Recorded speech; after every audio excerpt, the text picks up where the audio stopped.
Hey, if we did cross the sea and we killed our enemies, after that, would we finally be free?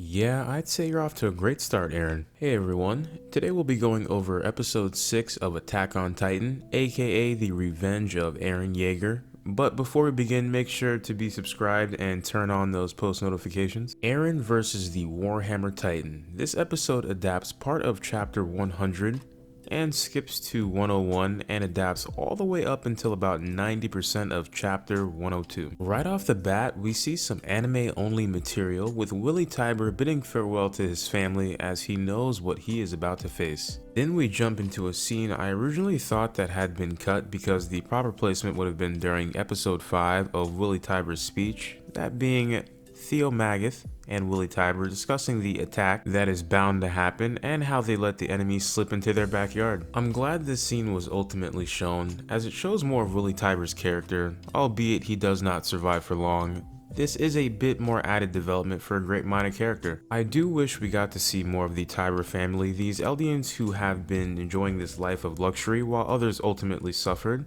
I feel there was a lot of missed opportunity here. Like for instance, we could have maybe seen Willy Tybur as a young child in comparison to Reiner's life or the other Titan candidates. I feel like this could have been a really great contrast to show just how different their upbringings were, but ultimately this is all we get. Nevertheless, we jump right back to where we left off from episode 5 with Willy Tybur being consumed by Titan Eren. Now if you've been reading the manga, you'll notice that there are a lot of Titan scenes here that are not in the manga whatsoever. I think ultimately this was a good choice.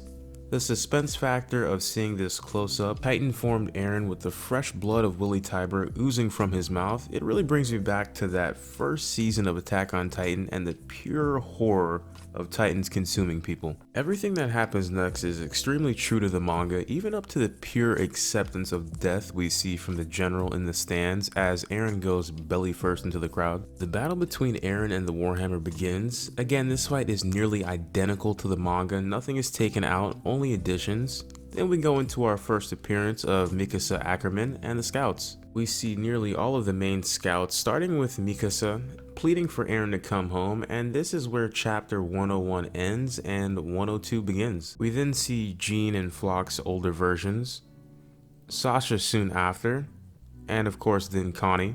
Another anime only change here, we have young Gabi standing over the dead guard, enraged at what just occurred, picking up a rifle and chasing the scouts. In the manga, it's only these 3 panels. Again, it's a pretty minor addition like most additions that we've seen so far, but in all honesty, this is just adding to the storytelling effect. Then we have the episode ending with our first appearance of Levi Ackerman, and of course Galliard's horror of nearly being taken down by a single person. All in all, this episode stayed extremely true to the manga and added some anime only scenes. Overall, every decision made just really added to the overall fight between Eren and the WarHammer Titan. I will say I am a little concerned with the overall pacing because I feel like there may be some serious cuts later on because of just the overall amount that is left. There is a lot of detail and dialogue you'll see in later episodes, and I'm hoping it doesn't get cut too much. There is very little left of chapter 102 that will undoubtedly be seen in the next episode.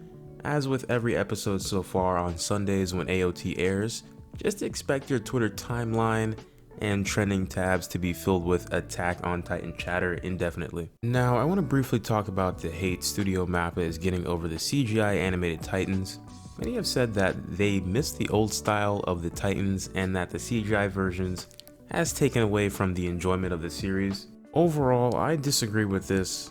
Obviously, it's a huge stylistic change if you're an anime only watcher, but if you've been reading the manga, you'll notice that Studio Mappa has actually gotten a bit closer to how mangaka Isayama has drawn the Titans in these later chapters. Over the years, his drawings of the Titans have become much clearer and way more detailed. Like this appearance of Eren in chapter 8 as the Attack Titan is basically a sketch that was animated. And compared to this version of the Attack Titan, it's really no comparison. It can't be forgotten as well that the previous animator of seasons 1 through 3, Studio Wit, rejected AOT season 4 as it would have been too costly and too big of a project, as well as many other studios. Basically, there would be no AOT season 4 without Mappa right now, and leagues of anime-only fans would be spoiled even more so when the series eventually ends here in April. People creating change.org petitions like this one is completely ridiculous. Let's all be thankful Attack on Titan did not become Attack on Hiatus. But anyway, that's it for this anime versus manga. Episode 6 of AOT really stayed true to the manga here and really just added scenes for us. I'm hoping that this is the common theme for the rest of this season. But if there are any big or minor differences you may have noticed that I might have missed, let me know in the comments below. And are you enjoying the season so far? Also let me know in the comments below. Be sure to be subscribed, and yeah, I hope to see you in the next one.